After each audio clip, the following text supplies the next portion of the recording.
Hey, this is Steve in Dallas, Texas. It's Saturday morning, my friend, and you are listening to Light Talk.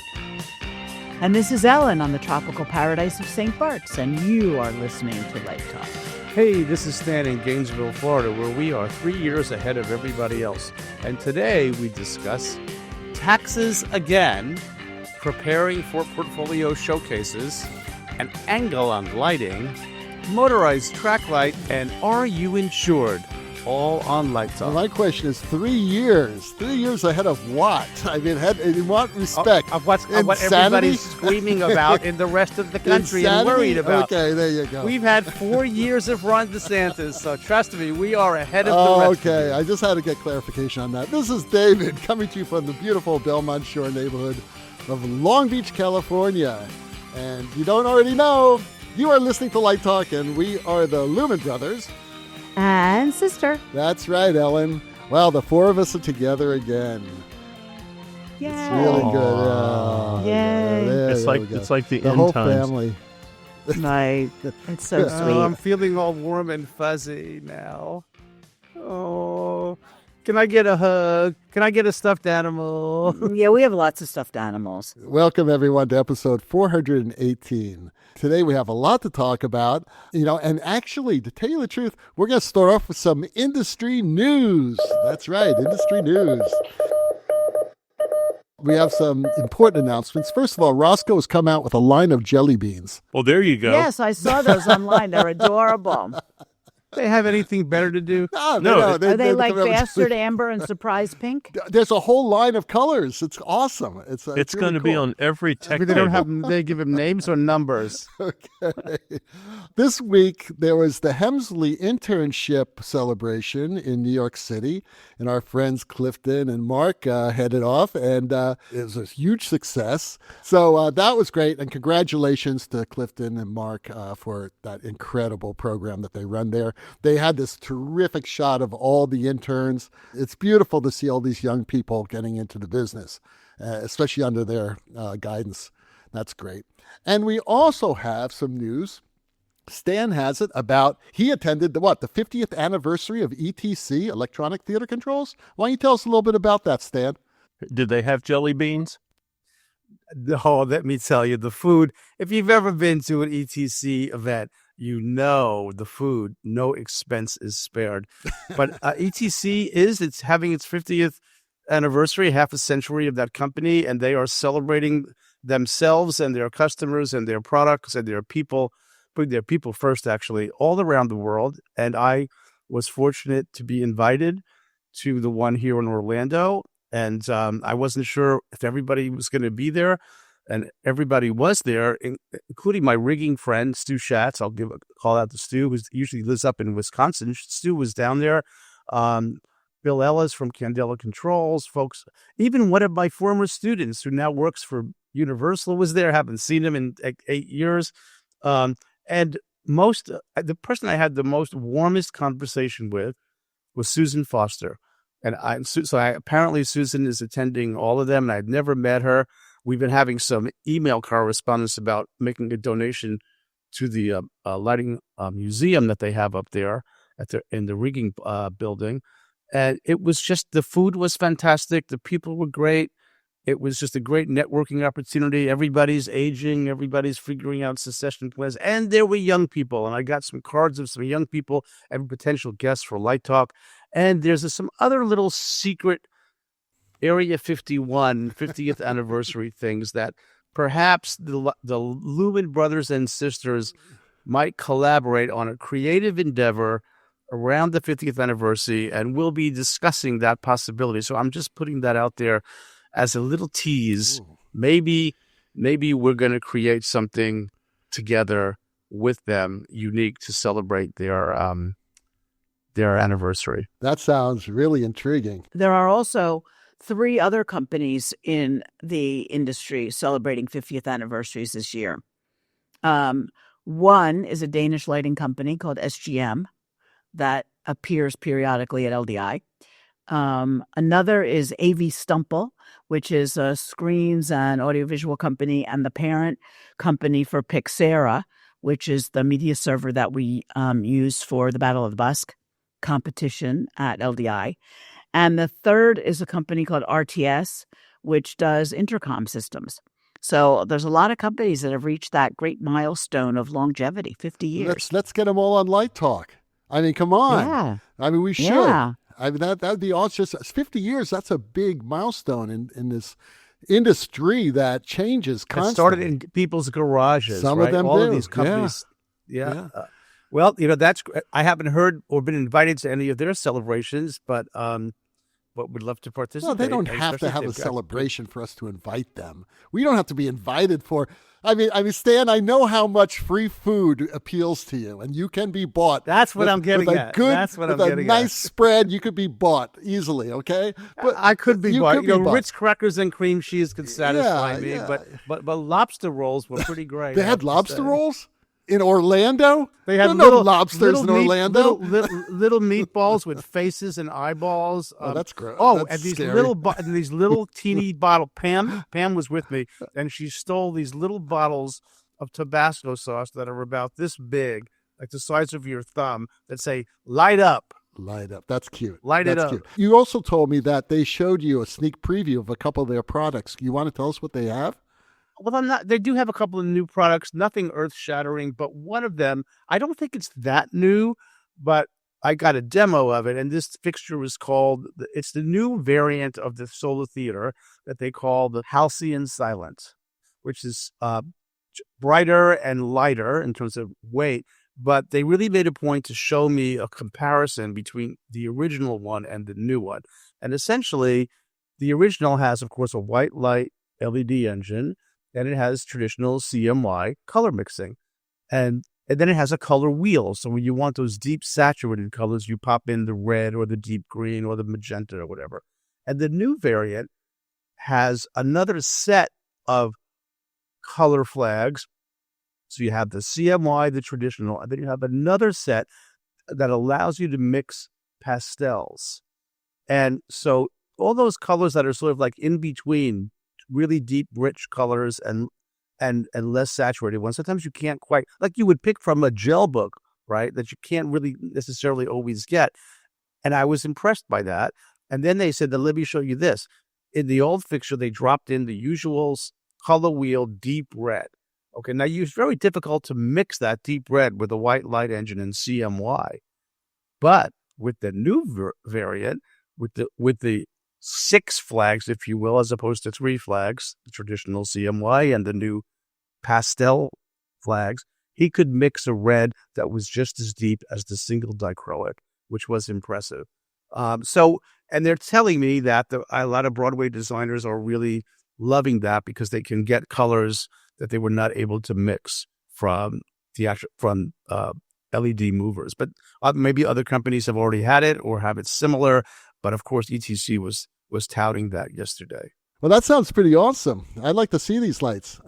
For me, that whole Halcyon line, and David helped me out on this. I've been putting them in as front light for some of the high schools. And there's like 3 flavors. There's the gold, the platinum, and the titanium. And they each get bigger and brighter. And I was putting in platinums. And David said, don't you think that's a little bit bright? And I went, it might be. So I went back and looked. I said, man, that's 70,000 lumens. I don't think I need that you much. Set a fire with it. So I dropped down to the gold, which but even then, but again, all those Halcyons have 2 variants: the ultra bright or the high fidelity. And the high fidelity for skin tone, we all know that's what you need. But you lose a little brightness. But in that particular case, we can handle it. Yeah. Cool. Well, why don't we get started? Ellen has the first question of the day.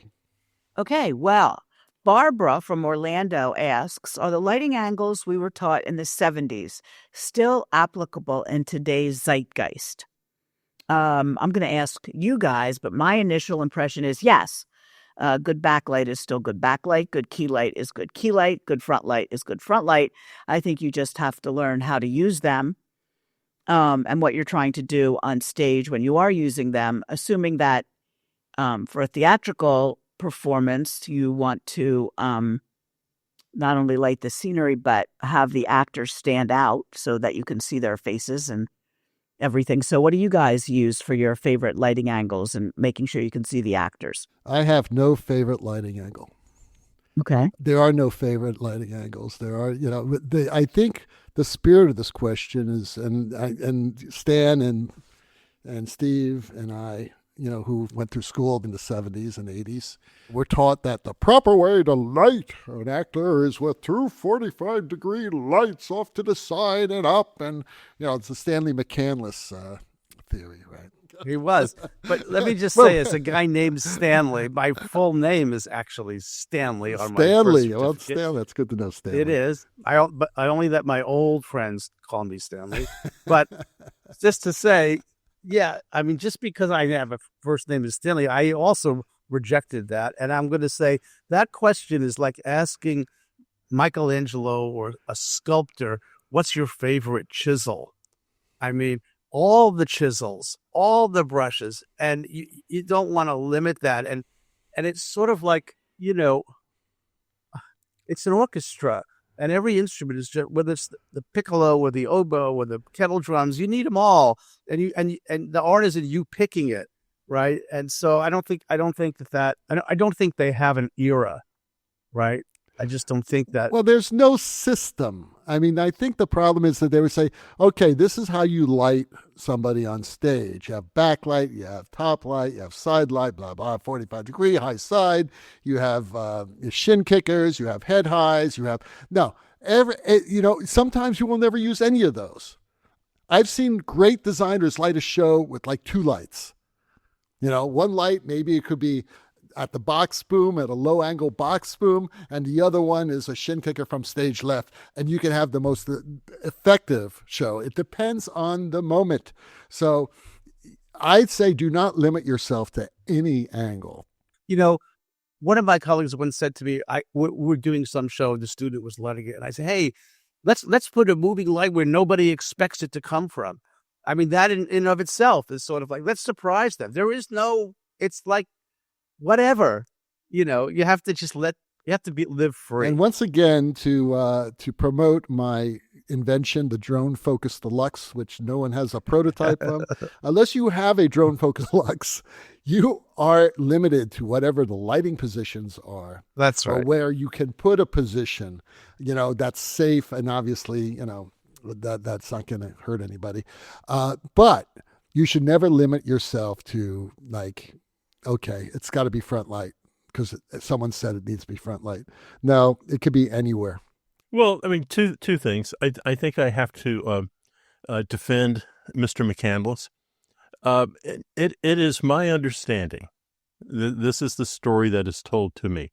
It is my understanding that Stanley McCandless was like every other Broadway designer and used what they called was the Joule system. And they're putting 11 lights up, and they're trying to light a show from every angle known to man. And someone said, you can't work unless you do that. And Stanley McCandless picked up the gauntlet and said, I can light a show with two lights. And so I think it was he wanted to do this as an experiment. I think he was aghast when people when people picked up and said, oh, Stanley McCandless has written a book on the perfect book of how to light the show. So, everyone says it's always called a method as opposed to the method. But I think he never intended for it to kind of have this life, this half-life that it's had over the years. It was, what is the minimum number of lights I need to light a show? And what's the best place to put them? This idea of lighting angles was really experimented in the 1970s in rock and roll. Not a little bit today, but not as much as it was from, I'm going to say 75 to into the 80s. Designers were really intrigued with moving trusses and to raise and lower a truss and constantly be changing the angle. And this song needed something low, this song needed something high. But, moving lights changed that a lot. But this idea of not being married to one position, the rock and roll guys came to that conclusion a long, long time ago. In terms of set angles, like the first times I ever heard like key light and words like that were from the television designers, like the Bill Klageses of the world, who talked about, how you would light like a one set sitcom or an awards show or some sort of a TV news studio.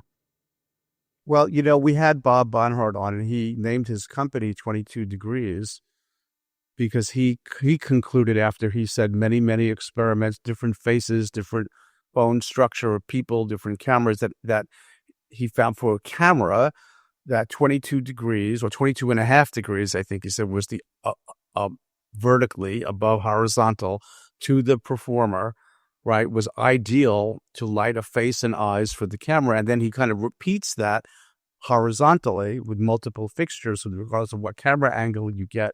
That's kind of his kind of notion creation that seems to work pretty well. So I think if I was maybe spec a front angle and I knew it was going to be photographed or videoed, I might take Bob's years of experience to heart in terms of that. But that's a very technical thing. We're talking now, I think, about theater, where you can get away with higher angles and more oblique angles. And also in a lot of television drama.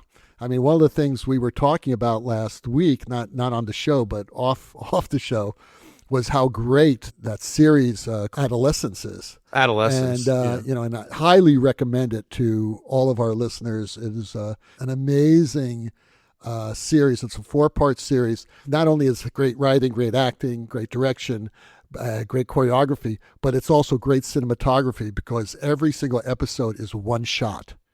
It's like a play. Right? No it edits. Never stops. It doesn't edit. If there's a mistake, they start over.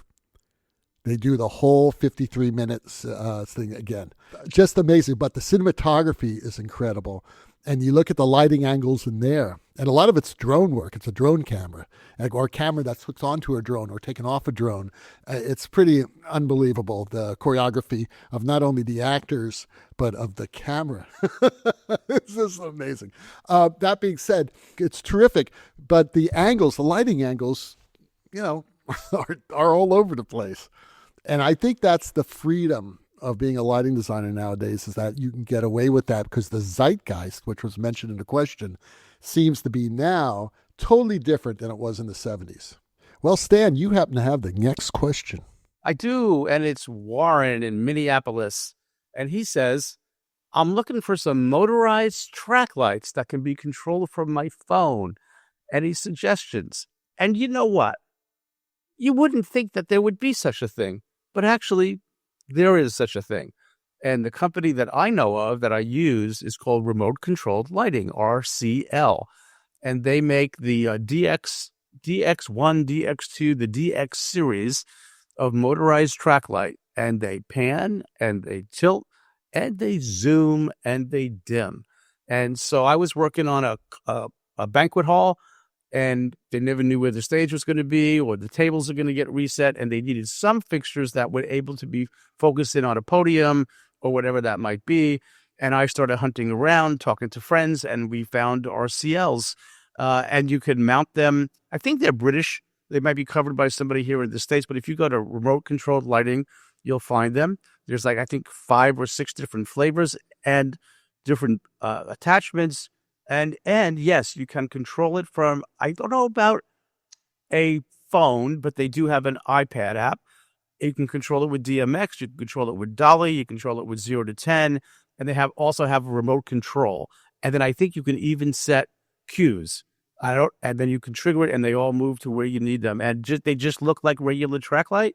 You can mount them on track, or you can mount them on a monopoint. And they even have some fixtures that are recessed can lights that actually pan, tilt, and zoom. So, David, I think you need some in your house for your artwork. I'm surprised you don't have them in your house. Well, they're not cheap. Well, actually, I did well, now have I'm them not in surprised my house. they're not cheap. Well, wait, let me say.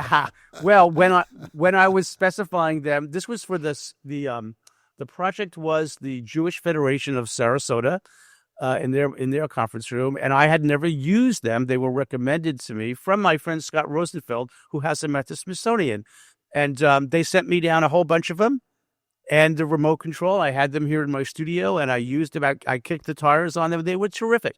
But I do think you need some for that lovely artwork that you have. I mean, this is residential, but it's also like for museums and retail and architectural. Absolutely, museums, retail, galleries, banquet halls.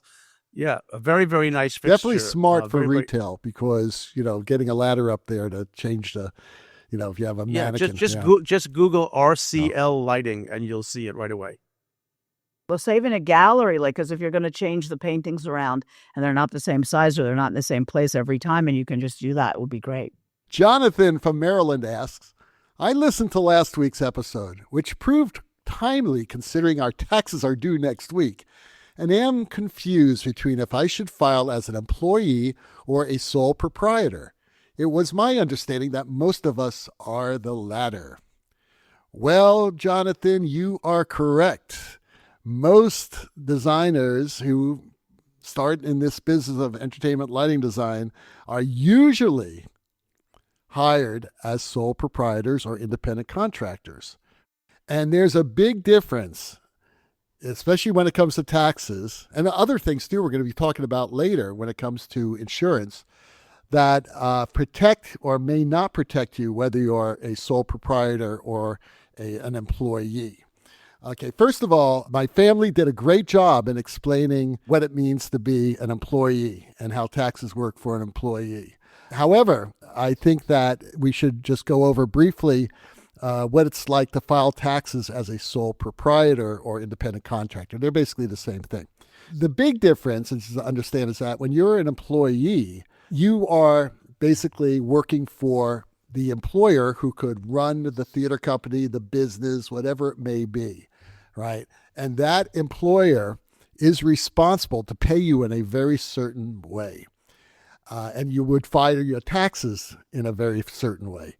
The most important thing is that an employer is going to be taking out what's called withholding taxes, which is what Stan and Ellen and Steve talked about last week, which is very important. Those withholding taxes actually save you a heart attack when you do your taxes and you say, oh my God, I owe $20,000 and I haven't saved enough money to pay them, because that money is put into like a little account. It's your money, but it's for you to pay your taxes at that time. And they usually have a great formula that works so that you withhold enough money if you have a kid, other dependents, that sort of thing. They may withhold a little less money depending on, where your tax bracket would fall. They also pay, and this is really the big disadvantage of being an independent contractor, by the way, is that they pay for half of your FICA and Social Security. Those taxes are usually about 15.3%. And they pay half of that, and you pay half of that. Well, you say, well, what's so great about that? I'm still paying 7.5%. Well, when you are an independent contractor, you pay the entire amount. You're paying 15.3%. So it's a financial incentive to be an employee. It's also an incentive to be an employee for health insurance and things like that, but we won't get into that right now. But what my brothers and sisters mentioned last week that was so important is to get an expert to help you, because you may be better off as an independent contractor, or you may be better off as an LLC, which is a limited liability corporation, or a subchapter S corporation. It just depends on what your personal thing is. But meet with somebody before you start your career. Meet with somebody so you know how to set up your taxes. Chances are you're going to be set up as a sole proprietor, though. Sole proprietors, independent contractors, you must fill out a Schedule C along with your 1040. And a Schedule C basically shows your business income and your business expenses. Okay, advantages. Your advantages include you could pretty much just about write off everything, every entertainment expense you have, and call it research. That's every movie you watch, every television show you watch, concerts that you may go to. All of this adds to your research and knowledge of other lighting designers and techniques that you use in your business. Research is a very broad area that you can claim deductions for. Now, again, don't take my word for it. Find the tax expert. I'm just telling you what I've learned over the years. Regarding internet and cable expenses, you can have to be careful when you do this because it can't commingle into your own personal use. For that reason, I have separate business and personal bank accounts. The same thing for credit cards, business and bank accounts. I pay my business video and internet research expenses from those business accounts. Very, very important.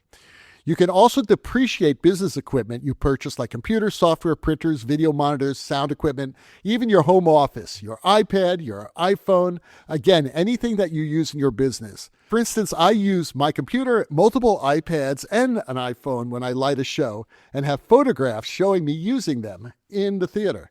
You could also have a home office where you could deduct the percentage of square footage of that office compared to your entire home and make some serious deductions off your taxes. Again, there are certain rules that you have to follow, but it's pretty easy to do. Remember, your business deductions on a Schedule C directly reduces your taxable income of your business. Everyone is different, but I find that I can deduct quite a bit and reduce my taxable business income. This is important because the IRS does not allow you to report a loss for 3 consecutive years. Yes, we all had bad years during the COVID pandemic, but you must show a positive taxable income within 3 years. Otherwise, the IRS may consider your career as a hobby. Your deductions also lower your self-employment taxes, which is a way that the IRS penalizes small business owners. And don't forget, that's what you are. You are a small business owner. If you have assistant expenses, you can deduct those as well. But remember, if you pay $600 or more to any assistant, particular assistant, you must file a 1099 for that assistant. My philosophy is if you pay for all this stuff that are qualified business expenses, why not claim them?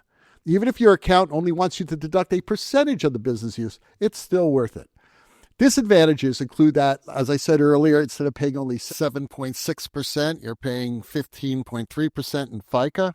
You must file quarterly estimated tax payments.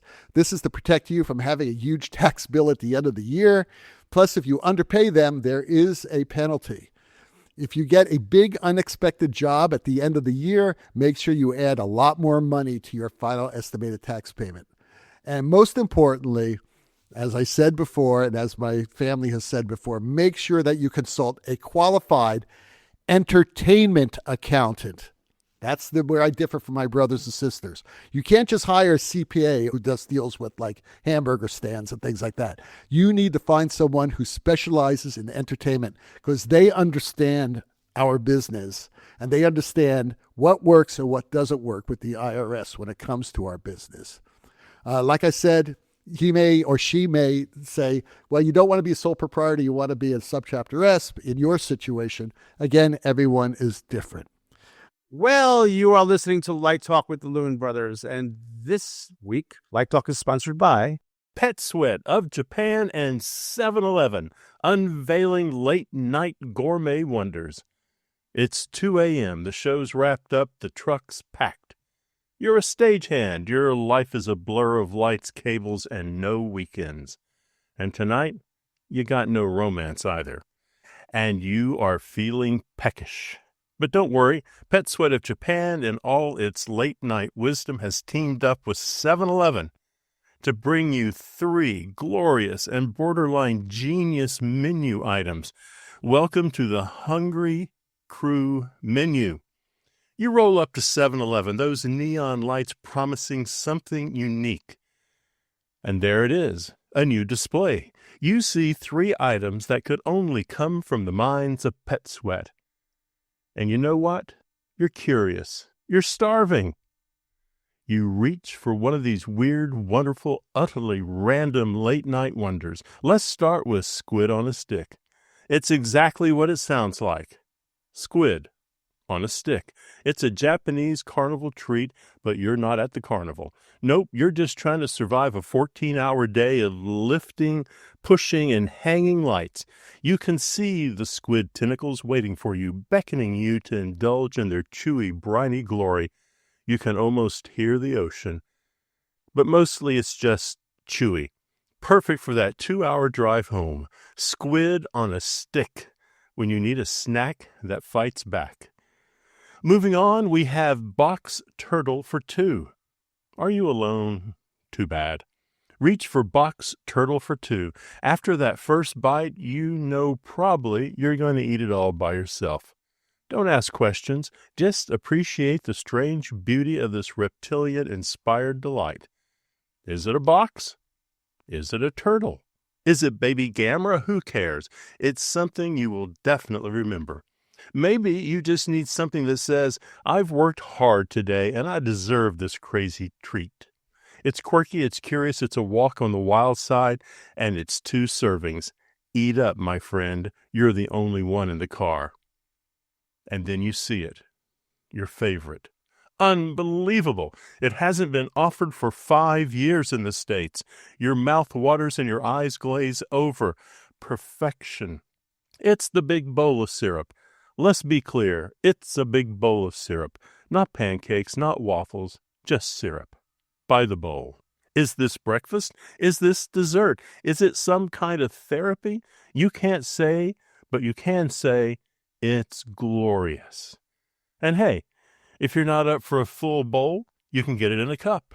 Or if you're really in a hurry, grab a to-go cup with a straw. Why?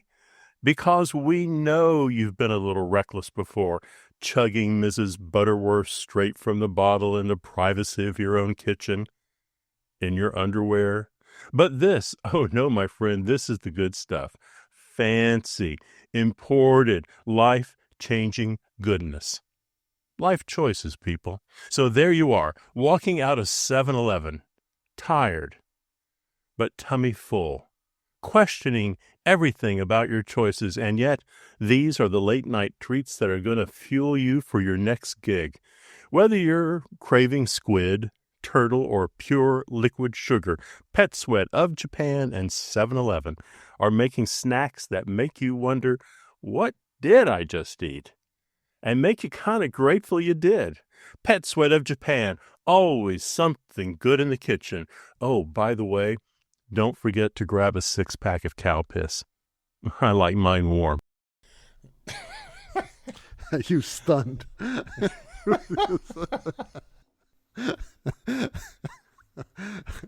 I have a question to ask you, Steve. How do you know I hang out in my kitchen in my underwear, chugging down Mrs. Buttersworth? I just tried to, I asked an actress that once. I said, how do you play a crazy robot on stage? And she said, I just closed my eyes and imagined that I'm a crazy robot. So I just closed my eyes and I imagined me there in my box shorts, slugging down some Mrs. Butterworth, getting it stuck in my goatee. Oh, God. And now, back to Light Talk.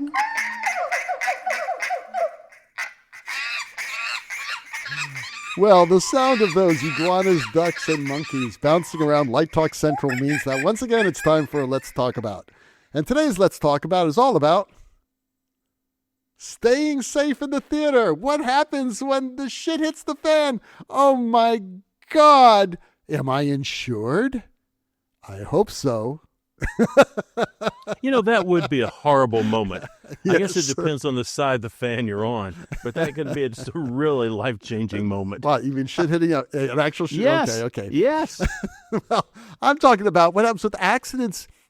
You were talking about being an independent contractor earlier. And, when you're an independent contractor, you're really not covered by liability insurance unless you have liability insurance. You're not covered by health insurance, like if you slip on some paint like I did once in the theater, fell and screwed up my neck, unless you have insurance.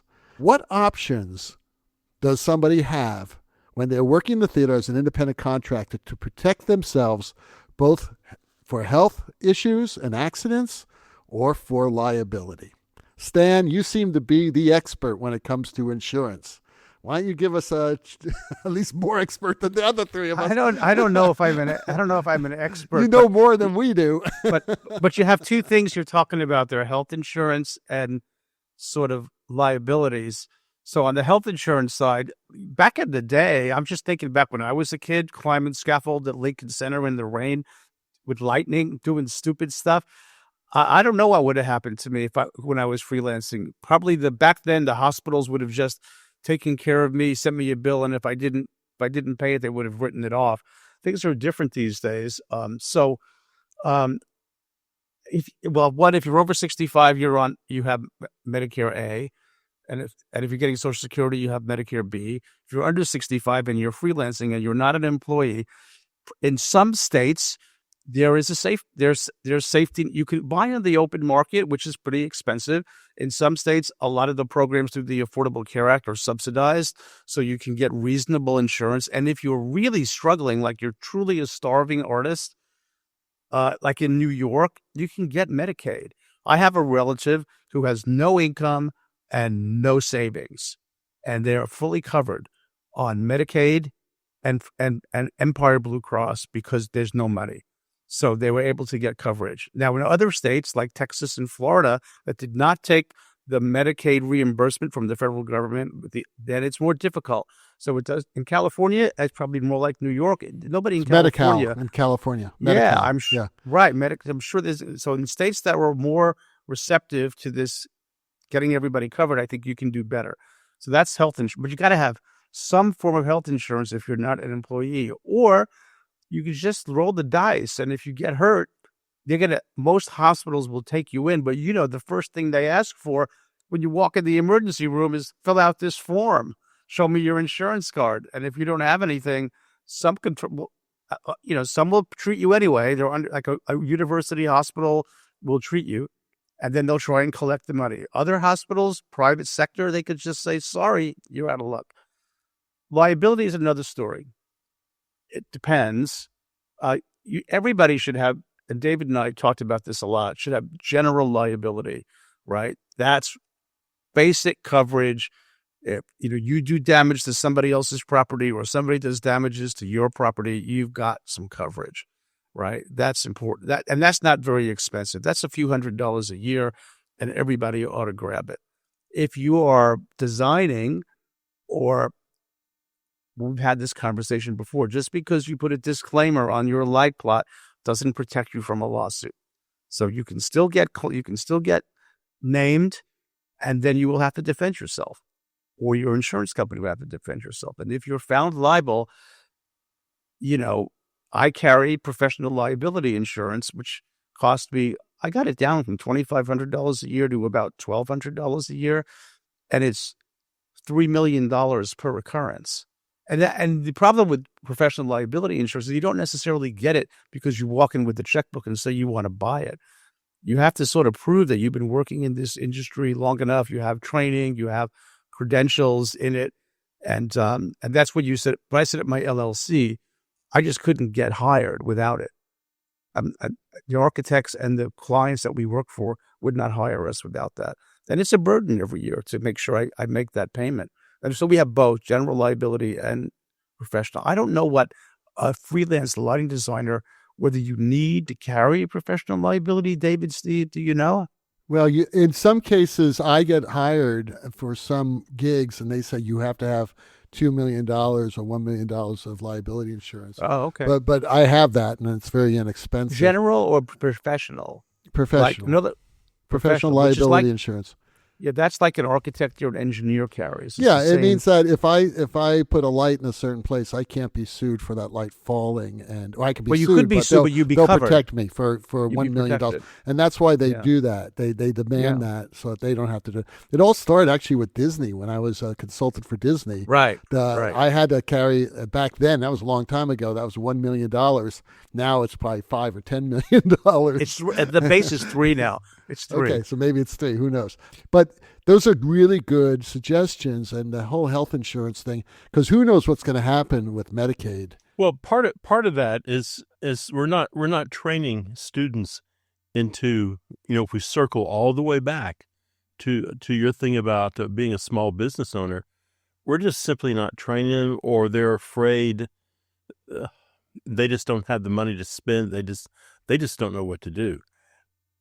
And so this idea, and it gets back to something that they were talking about at the Hemsleys this year.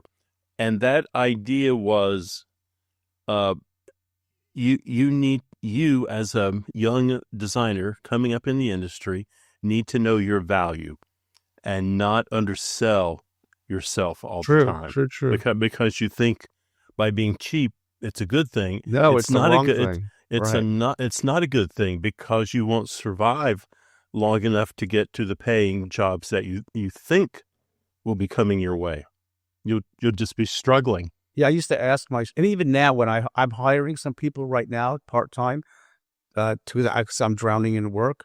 And I said, you come to me and tell me what your hourly rate is. And they're like, oh, I don't know what it is. Well, you come with a number and I'll tell you whether I think that value is reasonable. But and they really do we all tend to do that. I think we tend to undersell ourselves until we realize what our value is. But in defense of the young designer who's going to New York, and they are competing against like 500 other young designers in New York, and there are like 7 shows opening off Broadway. Guess what? There are a lot of, if you're one of 500 trying to make it, then and if you overprice yourself, or it's not even overpricing yourself. If they're looking for the cheapest person, they may find somebody really good, and then you're out of job, and now you're out of the business. You're talking about a marketplace that is frankly, an insane marketplace.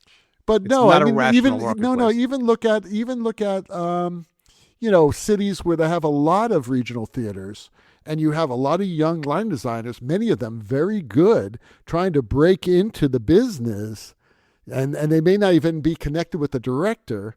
And this company maybe could be a very small regional theater, would be saying, well, we can only offer you $500 or even $100. So what do? You take that, or you let it go. You what may I'm meet saying a director. Is theatrical design in and of itself, regardless of where you're working, except maybe is an irrational marketplace. Irrational in the sense that there are not enough jobs. That the value of the work and the compensation are irrational. It's insane, and anybody who enters it has to go in there. That's what the students need to understand, is that they're going into a marketplace where the value of the work and the amount of compensation you are likely to receive are completely irrational. That's just what it is. And it has That's the way it's always been, I think. It's the way it's always been. And so go in with your eyes wide open, right? Okay. Make sure that you are covered for your own health and for the health of others in case you cause an accident, and that's through liability insurance. All right. I believe Steve has the last question of the day. I do. It's from Rhonda in Northern California, and she writes, I have been invited to a student lighting showcase in California. What should I bring and what should I leave at home? Well, a couple things. The first thing is you need to kind of find out who's going to be at that showcase. What is the clientele coming? It's very different if everyone coming to that event is a rock and roll lighting designer, or if everyone's coming in and they're a theater lighting designer. They'll both be looking at the stuff, but they'll be looking at it from a different point of view. So it'd be nice if you knew who your audience was going to be, and that would help you prepare. I guess from a technical point of view, I'm not sure that a light plot should take up the bulk of your table. Because if you've been invited to the showcase, clearly everyone understands you can draft. So you might want to have that folded up and not taking up a lot of valuable space on your table. Dare I say, you might even have your half-inch plot somewhere, but you probably, if you just really feel you have to have it out, maybe an 11 by 17. Photographs, man, you got to be careful there.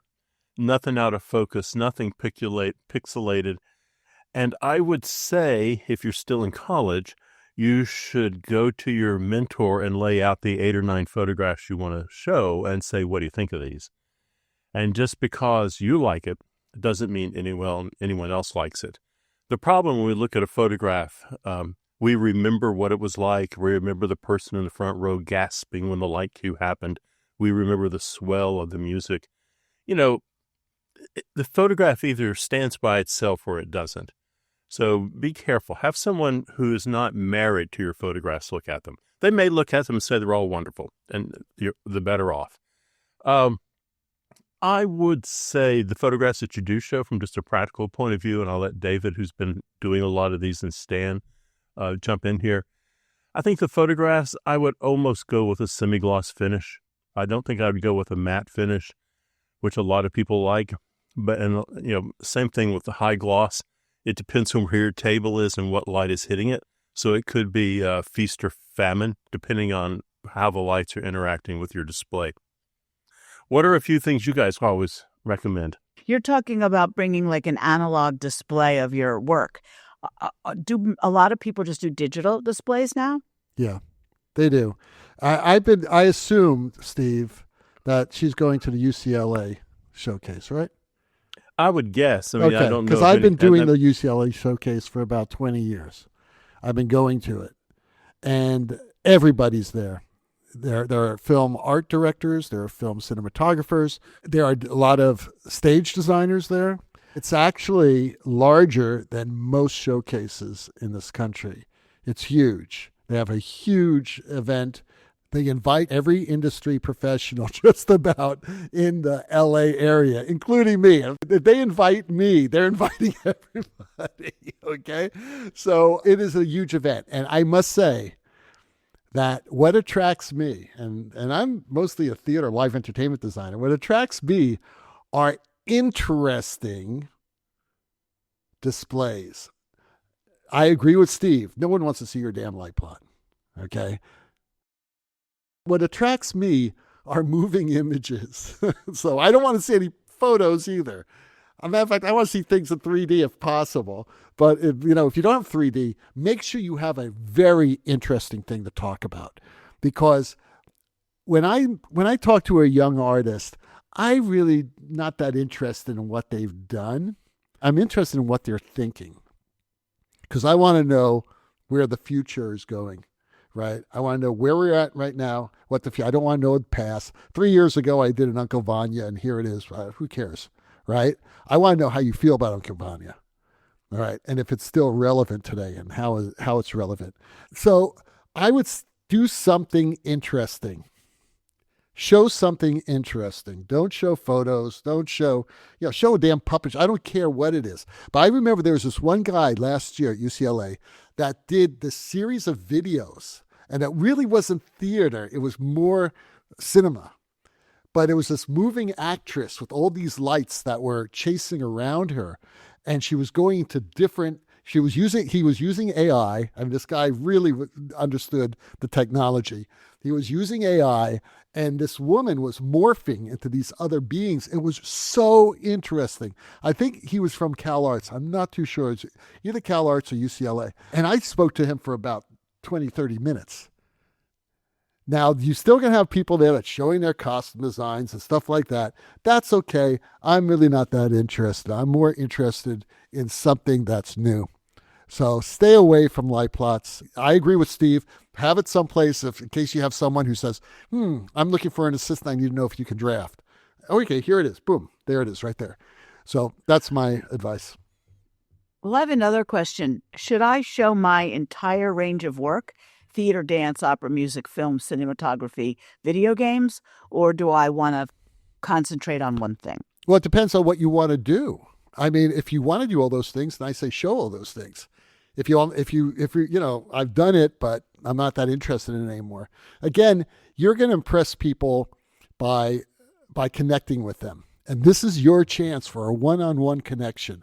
Doesn't come too often in this business, especially with a group of really great artists who are looking at your work. I mean, people, who are art directors for major motion pictures are there, and they're looking at your work. So you want them to stop at your table, and whether they can do that is by having something interesting there, and you want them to talk to you, and you want to be interesting. It's that simple. The risk is not everyone, but a lot of people look at their resume and they think, I've got to have 20 shows on it. And all of a sudden, you have this resume that's tracking back into high school. So the risk you run, unless you're really good at what you're doing, the risk you run is you show 9 shows. And, one of them, I'm a set designer, and one of them is just a couple platforms and a chair. Maybe that's a good, but I would show my best work. And I wouldn't show the stuff that's just kind of I jumped a hurdle. I did a really bad costume when I was a freshman, but here it is. I'm a costume designer. I don't think you see many of those. Well, let me rephrase that. You don't see any of those at the UCLA showcase. But you've got to also think about who's in the room with you. And it's a nice bunch of people, but I would do, if I had one brilliant show, I would show the one brilliant show rather than one brilliant show and 2 kind of C+ shows, because the C+ shows get in the way of your A+ show. And you start looking at it going, same person do all three of these? I think David alluded to it a little bit. I think you need to show great work that you're in love with. It's interesting because that again, at the Hemsleys, the people there asked that question. Do you want to talk about how to be an assistant, or do you want to talk about your work as an artist? And I'm sure they're both valid questions, but I bet the conversation was a whole lot more fun when they're talking about the artistry rather than your lettering style.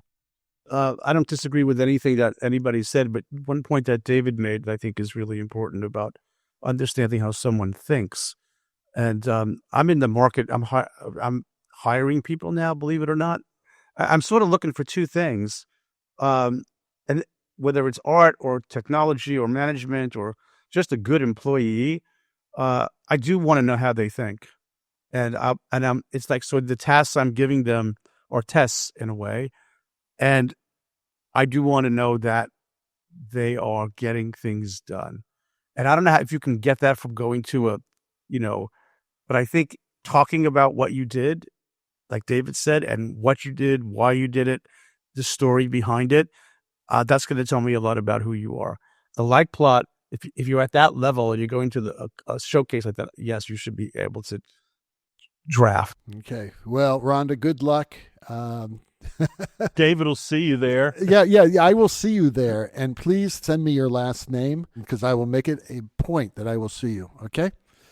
All right. Well, the rocking sounds of the Luminoids tell us that once again, you've spent another morning listening to this crazy show called Light Talk.